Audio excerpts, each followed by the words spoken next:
Comment ajouter des fichiers à ces pages web comme des images, des vidéos, des musiques, etc. Donc dans cette vidéo, l'objectif, ça va être de comprendre comment expliquer au navigateur à quel endroit se trouve tel ou tel fichier pour qu'il puisse afficher l'élément à l'internaute. Donc je vais te montrer 3 solutions qui vont te permettre de faire ça. Les 2 premières te serviront si les fichiers que tu utilises sont sur ton site internet. Et je te montrerai dans la 3e technique que tu peux aussi récupérer des éléments qui ne proviennent pas de ton site web mais qui proviennent d'autres sites web. Donc pour commencer, on va faire un petit rappel par rapport à la vidéo d'introduction dans laquelle je te disais qu'un site était accessible par une adresse que l'on appelle l'URL. Donc l'URL, ça va être très utile pour pouvoir ajouter nos fichiers dans notre code HTML, puisque c'est cette base qui va permettre au navigateur de savoir ensuite par où aller pour pouvoir accéder au fichier. Donc quand on va définir la source d'un fichier, on va définir ce que l'on appelle l'adresse absolue ou l'adresse relative. Donc l'adressage absolu, c'est quand on va expliquer au navigateur comment accéder à notre fichier depuis la racine de notre site. Donc c'est-à-dire le répertoire principal du site, c'est l'espace où va se trouver tous les fichiers de notre site internet. Donc c'est vraiment le dossier principal. L'adressage absolu peut s'écrire de 2 façons différentes. Soit on écrit tout l'URL entier avec le nom de domaine de notre site internet, ou alors on peut juste indiquer le slash qui correspond à la première, à la racine de notre site internet.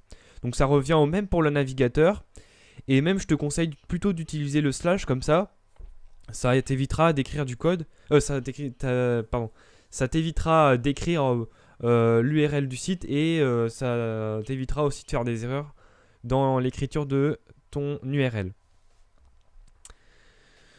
Donc pour bien comprendre comment cibler un fichier en particulier, il faut que tu t'imagines que chaque slash que tu utiliseras dans ton adressage de ton fichier, c'est un peu comme une porte pour accéder à un dossier en particulier.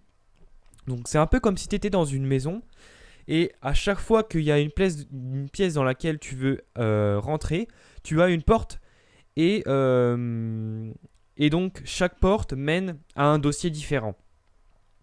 Donc tu as la porte d'entrée qui est la racine de ton site web, comme je le disais tout à l'heure, et puis ensuite tu peux venir récupérer un élément qui est dans une pièce en particulier, et pour cela tu devras parcourir plusieurs portes pour trouver l'élément que tu veux. Et donc c'est là que le système est assez simple une fois que tu as compris ça, puisque chaque slash c'est la porte pour accéder à un dossier en particulier. Et le premier slash, c'est la racine de ton site. Et ensuite, quand tu parcours toutes les pièces, tu pourras avoir l'élément que tu souhaites. Après, il y a ce que l'on appelle l'adressage relatif. Donc l'adressage relatif, c'est au lieu de commencer à expliquer au navigateur comment accéder au fichier depuis la porte d'entrée de notre site, on va lui expliquer en partant de la pièce dans laquelle se trouve notre fichier HTML. Donc de base, notre fichier HTML, il se trouve à la racine de notre site internet. Donc ça revient au même pour les fichiers HTML qui sont à la base de notre site. Mais par exemple, pour d'autres utilisations, tu auras besoin de définir le dossier exact dans lequel se trouve le fichier. Et donc, tu auras besoin d'utiliser le // qui correspond au dossier dans lequel tu veux travailler.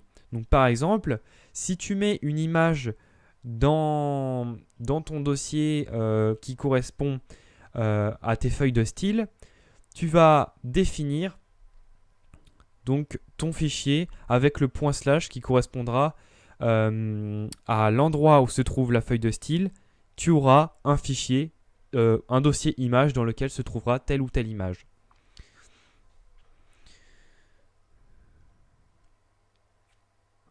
Donc le point slash, c'est la pièce dans laquelle on se trouve. Ensuite, on a ce que l'on appelle le point slash. Et donc le point slash, c'est le dossier antérieur, donc le dossier parent par lequel on est allé pour pouvoir accéder au dossier dans lequel on se trouve. Donc c'est le dossier parent et donc ça nous permet de retourner en arrière dans l'arborescence et d'accéder à la pièce par laquelle on est passé pour arriver dans ce dossier, on va dire. Voilà. Donc là, j'ai fait un petit schéma pour essayer de te donner des exemples de comment utiliser donc l'adressage. Et je t'ai donné l'exemple avec une balise donc, qui affiche une photo de maison. Cette balise, elle se trouve donc, comme tu peux le voir, dans un dossier qui s'appelle images. Et vu que nous, on travaille sur notre fichier HTML donc pour ajouter nos images, on sait qu'on est donc dans la racine de notre site, puisque notre fichier HTML est à la base de notre site. Donc le point slash, on se rappelle, ça veut dire le dossier dans lequel se trouve le fichier que l'on code. Donc là, on est à la racine, le point slash, ça correspond au dossier principal de notre site. Ensuite, dans notre dossier principal de notre site, on a un dossier qui s'appelle images. Donc là, on va rentrer dans le dossier images. Donc on peut voir à chaque fois, on a un slash pour rentrer, donc comme je l'ai dit tout à l'heure, par un système de porte. Donc le slash image, on rentre dans image. Et qu'est-ce qu'on trouve dans la pièce image? Eh bien, on va trouver le fichier maison.jpg. Donc là, on a fait ce que l'on appelle un adressage relatif parce qu'on a utilisé le point slash. Mais on pourrait utiliser aussi https://monsupersite.fr/image/maison.jpg. Ou alors, on pourrait utiliser encore une fois, au lieu d'utiliser le point slash, on pourrait utiliser, pour simplifier notre adresse, juste le slash qui désigne la racine de notre site. Donc, /image/maison.jpg. Et là, les trois techniques fonctionnent exactement de la même façon. On a juste utilisé un adressage différent, absolu ou relatif.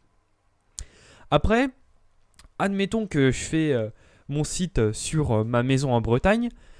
Si je dis que ma maison elle est pas top et que j'aimerais bien avoir une super villa, mais que cette villa, la photo elle est sur un autre site, eh bien je vais pouvoir ajouter à mon site la photo de la fameuse villa. Mais alors là, la photo de la fameuse villa, elle n'est pas sur mon site internet. Donc du coup, il va falloir que j'utilise l'adresse du site dans laquelle se trouve l'image de ma villa. Donc je vais utiliser l'adresse absolue. Et donc l'adresse absolue, là par contre, je vais être obligé d'utiliser l'URL du site sur lequel se trouve la photo de la villa. Donc là, je vais utiliser https://unautre-site.com/ et là, admettons que mon image est juste à la racine de ce site, et ben /villa.jpg. Et là, quand j'aurai défini ça dans la source, donc dans l'attribut src de mon image, et ben je pourrai afficher sur mon site internet la fameuse villa de mes rêves. Et voilà. Donc j'espère que tu as bien compris comment fonctionne à la fois l'adressage absolu, l'adressage relatif et comment cibler des fichiers qui se trouvent sur des sites externes à ton site. Donc n'hésite pas, si tu as des questions, à me poser ces questions par mail, donc à formation@maximeranceray.fr. Comme ça, je pourrais améliorer au fur et à mesure la formation si jamais il y a des points qui sont plus compliqués que d'autres. Et ça permettra aux autres personnes qui suivent mon apprentissage de vraiment mieux comprendre ma formation. Et ça me permettra aussi d'avoir des meilleurs retours sur mes formations. Donc je te dis à la prochaine et on va commencer à coder.